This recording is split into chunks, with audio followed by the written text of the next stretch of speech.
watching the award-winning GHS-TV, a nationally recognized student television station.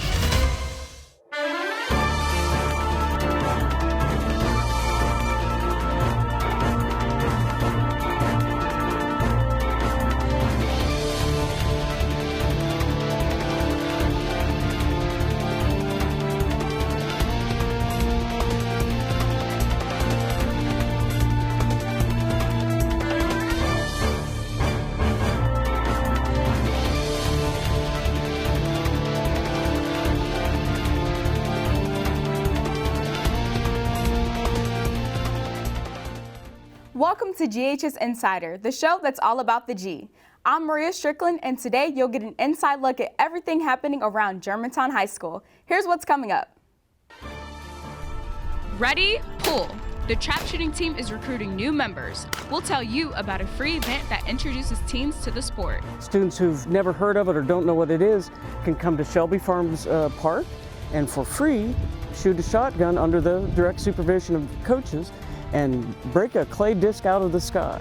Plus, if you need money for college, Dr. Willingham is going to break down all the changes coming to the new FAFSA form. And if you are an inspiring influencer, learn the tips and tricks to being successful in the social media space. Influencing takes a lot of hard work and perseverance, and there are definitely days when it doesn't feel like it's worth it, and then there are days that it definitely does.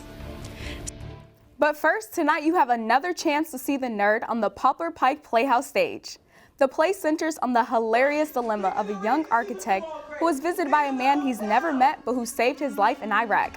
The visitor turns out to be an incredibly inept, hopeless nerd who outstays his welcome. Senior Caden Bolton plays the title role of the nerd, and sophomore Tyler Curry plays the architect Willem. GHS Insider reporter Micaiah Leaks was at a performance last week and has audience reaction to this hilarious show. Opening weekend of The Nerd was a huge success. The audience loved the slapstick nature of the show. I spoke with some of the audience members after the show ended to get their reactions. Oh, I loved it. I think it's really funny. It's fun. There's a lot of great moments in The Nerd.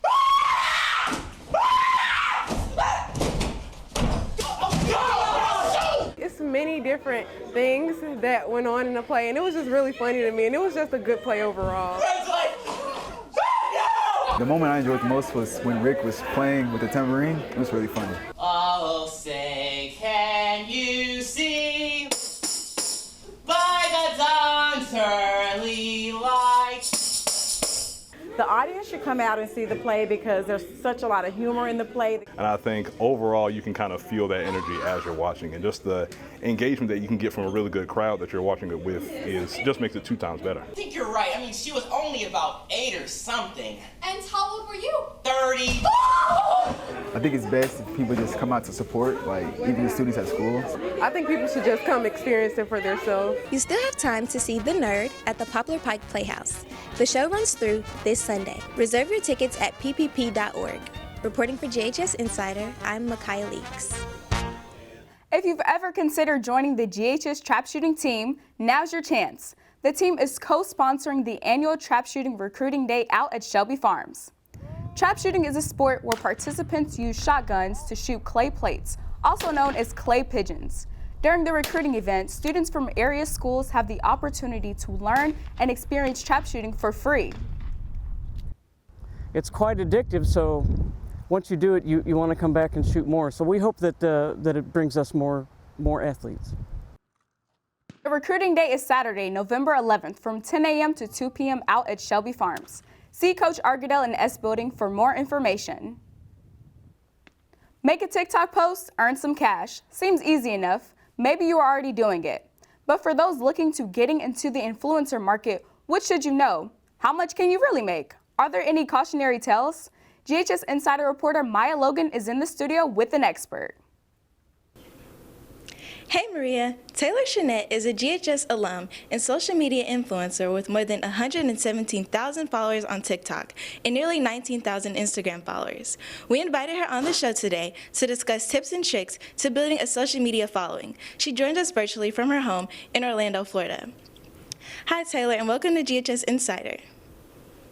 Hi, thank you so much for having me. I'm excited to be on here. So before we get into some of your tips, tell us how you became a content creator and what type of sponsored content you do. So I really started my content creation back in 2019, and then it really started going up with the pandemic just because I was at home and I had more time to spend on my phone. But I primarily focus on lifestyle, so everything that falls within lifestyle would be beauty, fashion, restaurants, and Disney. And is being an influencer a sustainable way to make a living? It definitely can be. It really depends on the type of influencer you are and how dedicated you are. As it goes with any career, influencing takes a lot of hard work and perseverance, and there are definitely days when it doesn't feel like it's worth it, and then there are days that it definitely does. So Taylor, how much could someone who is just starting out actually make? It really depends, but in my first year, I brought in over $10,000-$15,000 just from influencing, and then it's only gone up from there. But it really depends on how much work you're willing to do. And can you walk us through the process of booking sponsored content? Of course. So there's two ways that I usually get sponsorships. One way is a brand will actually reach out to me expressing interest that they want to work with me, and then I'll ask them what kind of deliverables they want, meaning do they want an Instagram story, do they want an Instagram post, do they want that posted on my TikTok, what kind of things they want from that. And then it also depends on exclusivity rights, meaning if I'm working with a certain hair brand, they probably don't want me to feature another hair brand the next day, and so I get an additional percentage on that. And then the other way I book sponsored content is actually reaching out to brands and pitching myself as a creator and saying, hey, here's all the reasons why I want to work with you and why you should work with me. And looking back at your career, what has been the biggest reward of what you do? I think looking back at my career, the biggest reward I've had was when Disney reached out to me to do a sponsorship. That was probably one of my favorite collaborations I've done to date. But then just something personal, I've been able to share a lot about my adoption journey through my influencing, which has been a huge accomplishment as well. And what about your biggest challenge?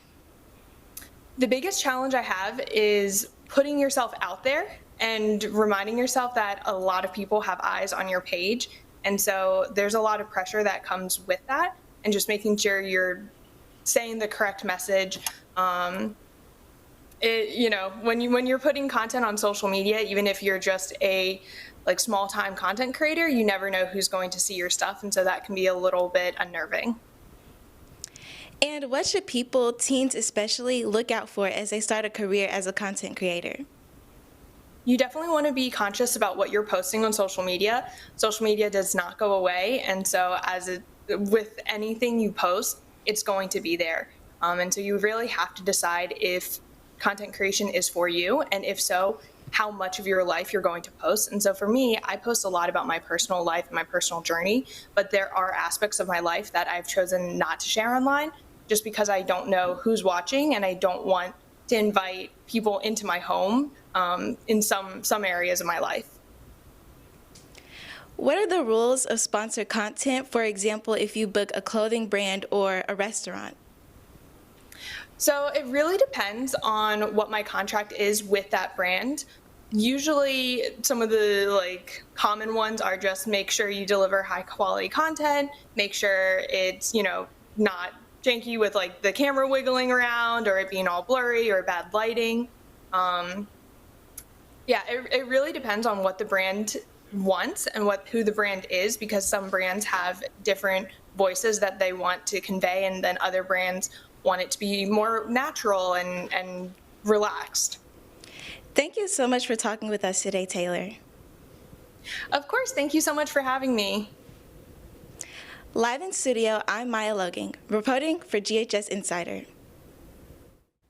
In today's Campus Corner, we are helping you prepare for life after Germantown. Big changes and improvements are coming to the free application for Federal Student Aid, or FAFSA. That's the form that can help you get federal grants and student loans for college or career schools. So we wanted to bring on someone who can help navigate these changes. Speaking with me today is Dr. Wendy Willingham, our very own college and career counselor. Welcome, Dr. Willingham. Thank you, Maria. So tell us, what is the biggest change or improvement for the FAFSA this year? So the FAFSA, which is, like you said, the free application for federal student aid, is completely being overhauled. And it is, so the biggest change is everything.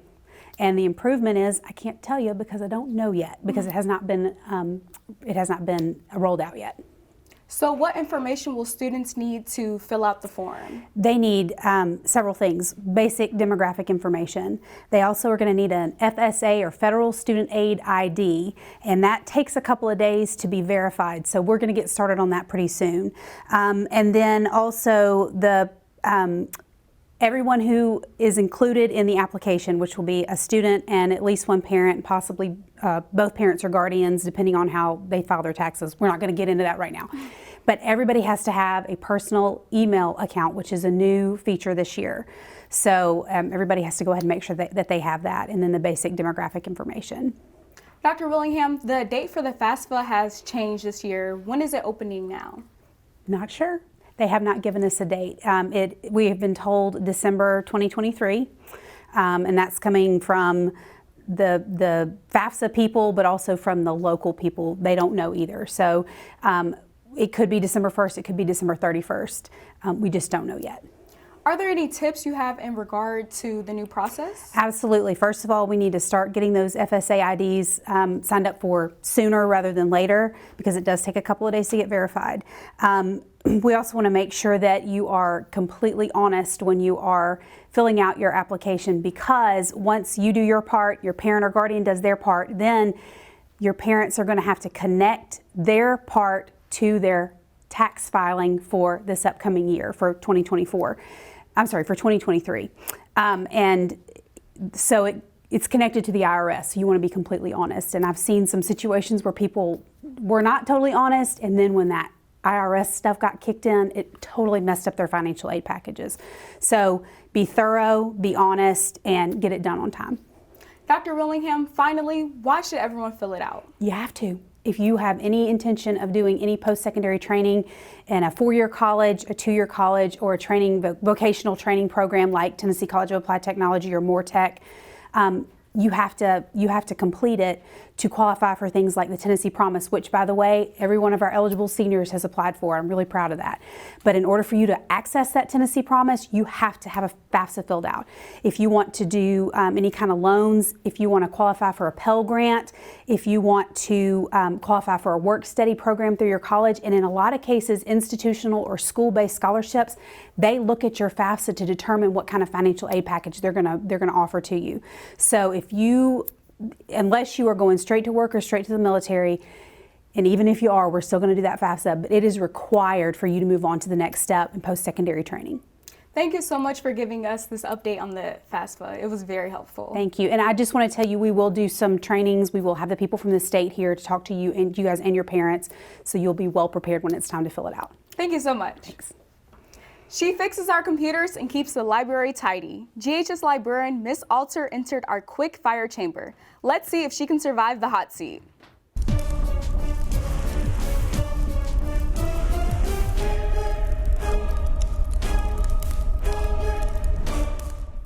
Miss Alter, you're in the hot seat. Are you ready? Your time begins in 3, 2, 1. How long have you been at GHS? 10 years. Favorite musician? ABBA. What was your first job? School teaching. Favorite vacation spot? The beach. What is your go-to karaoke song? Wind Beneath My Wings. Favorite sports team? FSU. Least favorite sports team? Ooh, Alabama. What has been your favorite age so far? Right now. What foods do you usually eat for Thanksgiving? Turkey and dressing. What movie do you enjoy quoting the most? Ooh. Let's see, Dumb and Dumber. Do you prefer social time or alone time? Social. If someone gave you enough money to start a business, no strings attached, what would it be? Bookstore/coffee shop. Have you ever changed careers? No. What object do you misplace or lose the most? My phone. What's the best advice you ever received? Take one day at a time. What is your favorite board game? Monopoly. Do you believe in ghosts? I do. What are some of your Thanksgiving family traditions? Gathering together, coming from miles around to just hang out, play games, eat. Congratulations, you survived the hot seat. Thank you. The Red Devil Varsity Marching Band is ending competition season on a high note, placing second in their division at the Bandmasters competition last weekend. It was a culmination of months of hard work that started in the summer. GHS Insider reporter Maya Logan attended one of the band's competitions and has more.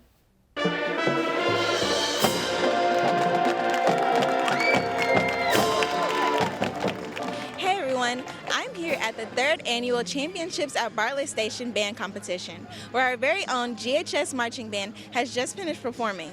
I was able to snag Director Jeremy Thompson and Senior Jaden Gillette for a quick interview. Hey guys, and great performance today. Thank you. So Jaden, how do you feel about your performance today? I feel like we really did good and we improved as a whole. Comparing from previous competitions to now and practices over the week, I feel like we've improved a lot. And Mr. Thompson, what do you think were some of the band's strong points? Strong points, I think that we did sound very good. I think that our show concept was executed very well, the whole outer space thing from beginning to end, and tying in some classical as well as popular music. I think the crowd really enjoyed that. Jaden, did the band set any goals for this competition? I feel like we set a lot of goals to try and really aim to achieve to improve, as like we try and focus on getting 1% better every day and trying at least 10% every competition, and just to really overall to improve and to show growth and to grow as a band. Mr. Thompson, since the beginning of the season, what do you think has changed as far as the band's performance? I think the attitude about performing has changed. We're a little bit more focused, a little bit more intentional in rehearsals, and so that shows in our goal setting. So even in the getting 1% better every day, as he just mentioned, our goal is to just hear our name called at the end of the night, so hopefully we'll get to hear some good news. Jaden, what do you enjoy most about moments like this as a band student? I feel like just moments of like a growth, but also to kind of connect with my fellow band members and other band members too. Try and network with other people and just to grow more as a person, as a band. And Mr. Thompson, finally, what would a good rating mean to you in the band? Oh, a good rating would mean that we're turning the corner on the program. You know, we had a couple of years where the program wasn't as productive as it had been in previous years. We're just trying to bring that productivity back and let the world know that Germantown Band is here. Thank you so much for talking with me today. Thank you. And good luck with the results. We appreciate it. Reporting for GHS Insider, I'm Maya Logan.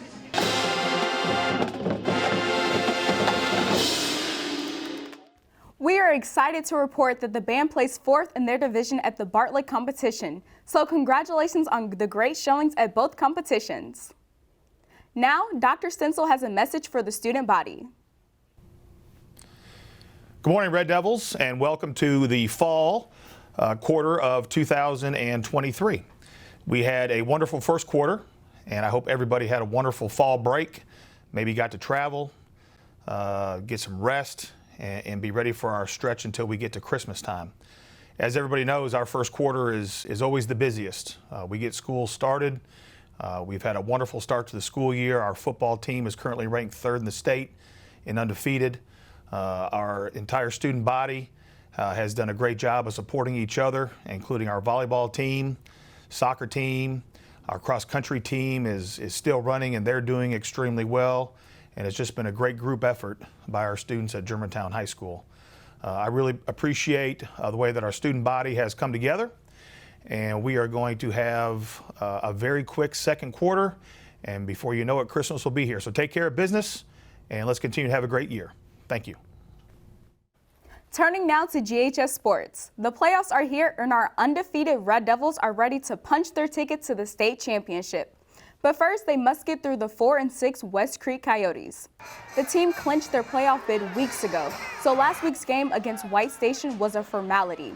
Quarterback Cordero Walker threw for 3 touchdowns and ran a 4th one in, securing a 10-0 season for Germantown. And we have to give a shout out to BJ Blake, who passed the 1,000-yard rushing mark during the game. This game and all the games before it set the stage for tonight's big playoff game. The hard work of the guys and all the preparation we did this year was huge for us. So, you know, it is exciting to be undefeated. But like I said, that has nothing to do with our next goal. The first round playoff game starts at 7 p.m. here at the Red Devil Field. Get there early because the stands are bound to fill up. And speaking of state championships, sophomore Landon Gregg represented GHS at the cross-country state competition in Nashville yesterday with a finishing time of 17 minutes and 11 seconds, placing 80th in the competition.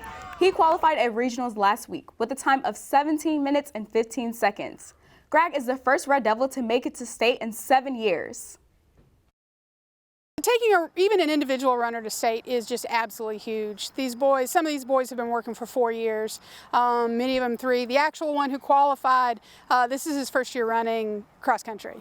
So being able to run first year out and go to state is just phenomenal. We have to mention this powerful moment from regionals. Senior Tobias Tanui collapsed from dehydration, yards from the finish line. That's when teammate Sam Benjamin came behind him, picked Tanui up, and helped him across the finish line. That is true Red Devil spirit. Finally, the new basketball season tips off in just 11 days. The boys and girls team have been conditioning, practicing, running drills for the last few weeks, getting ready for their first games. It's been a rough few seasons as both teams try to find their footing and gel together. And both teams have the same goals heading into this new season.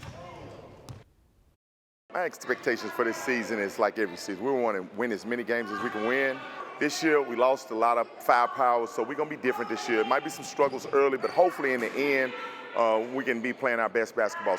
Wins and losses as a coach, it's not that it's important to me. It's helping my team reach their potential, and this team does have a lot of potential. The boys team kicks off their season November 14th at home against KIPP Academy. And the girls' season starts November 27th when they take on St. Agnes. He's new to teaching, but is already leaving a huge impact on his students. GHS Insider reporter Mary Davenport has today's Who's Who. JROTC instructor Colonel Frederick Jackson is in his first year of teaching at GHS. I'm excited to get to know him on today's Who's Who. Hi, Colonel. Good morning. Where are you from? I'm originally from Memphis, Tennessee. I was born and raised in Orange Mound, and I'm a Melrose High School graduate.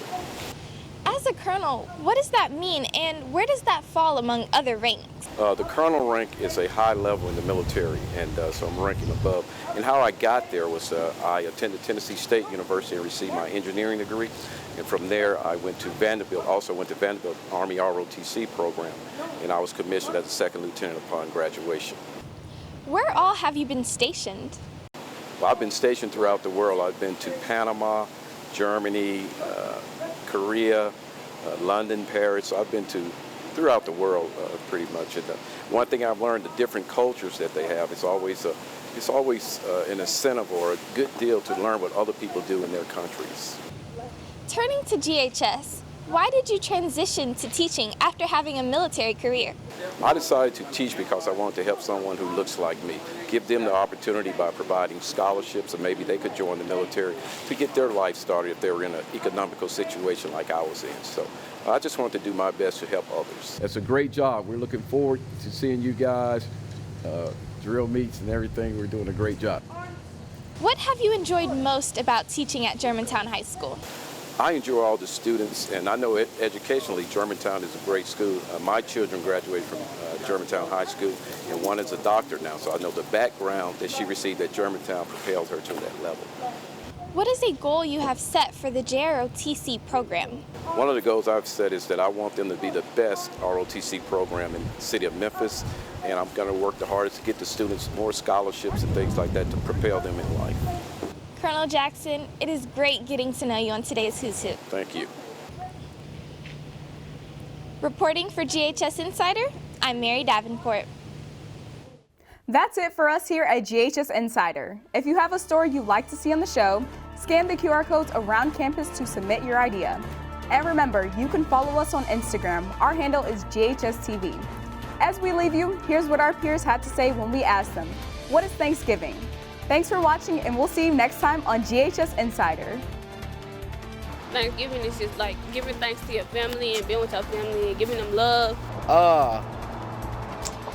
Food is about food. Thanksgiving is like when you give thanks. Thanksgiving is just food. That's all it is. It's just food. Just eat the food and love the food and just make love to the food. Thanksgiving is a day to spend time with your friends and family. Just everyone close to you and be thankful for the things that you have and the things that you will continue to receive. Thanks for living. Thanksgiving is a time where the family come together and eat food. Be the food. Think the food, be the food. Yeah, it's all about the food. That's it. That's all, just food.